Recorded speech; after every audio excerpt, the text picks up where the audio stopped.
झेप मराठी, आरसा महाराष्ट्राचा।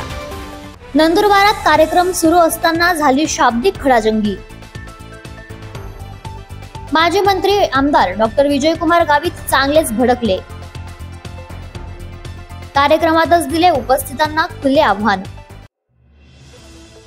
नंदुरबार शहरात कामगार कल्याण महामंडळाच्या वतीने सध्या गृहोपयोगी वस्तूंचं वाटप सुरू आहे। या ठिकाणी लाभार्थ्यांच्या भल्या मोठ्या रांगा लागत आहेत।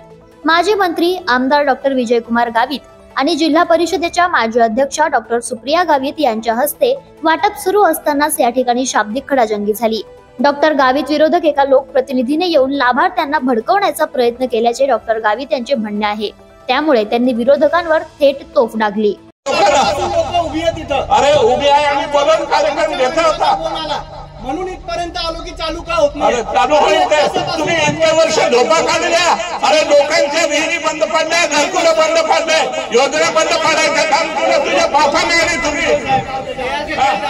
याच्यात आपण 45,000 लोकांना भांडे आणि पेट्यांचं वाटप केलं। महाराष्ट्रामध्ये फक्त 4 जिल्ह्यांमध्ये हे वाटप झालं। त्यावेळेला आम्ही सुरुवातीला तुम्हाला पेट्यांचं वाटप केलं, कोणी आणलं नाही। तिथे तुम्हाला भडकावायला येतात।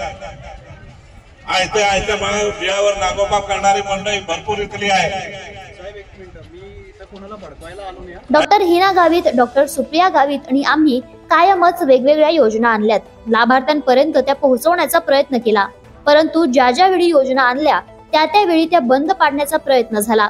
शेळी मेंढी वाटप असो, आदिवासींसाठी गाय वाटपाची योजना असो की बाकी योजना, याचे उदाहरण देत डॉक्टर गावितांनी विरोधकांना चांगलेच खडसावले। तुम्ही मला एक योजना यांनी दिलेली तुम्हाला दाखवून द्या ना। एक योजना दिली आहे का कुठला या जिल्ह्यातल्या पुढाऱ्यांनी तुम्हाला?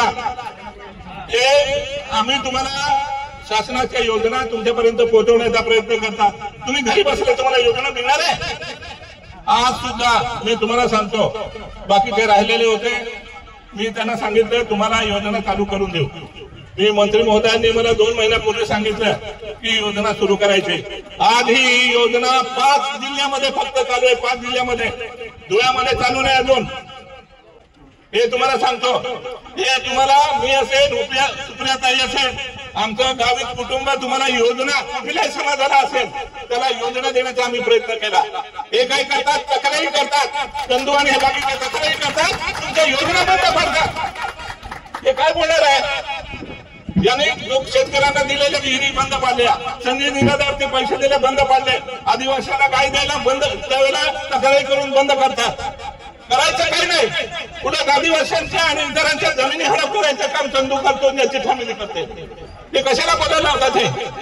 आणि इथे येऊन अजून तुम्हाला हे करा ते करा सांगत आहे। नंदुरबार जिल्ह्यात आमच्या व्यतिरिक्त योजना आणणारा एकतरी पुढारी दाखवून द्या, असे खुले आव्हान डॉक्टर गावित यांनी दिले। निवडणुकीच्या आधी आपण 45,000 गृहोपयोगी वस्तूंचे वाटप केले। जे वंचित राहिले त्यांना हे संच मिळवून देण्याचा आपण शब्द दिला होता। त्यानुसार आता 50,000 संच वाटपाची मान्यता मिळवली असल्याचे डॉक्टर गावितांनी सांगितले। अशाच वेगळ्या आणि ताज्या बातम्यांसाठी पाहत रहा झेप मराठी, आरसा महाराष्ट्राचा। संपादक प्राध्यापक अनिल चव्हाण, धुळे।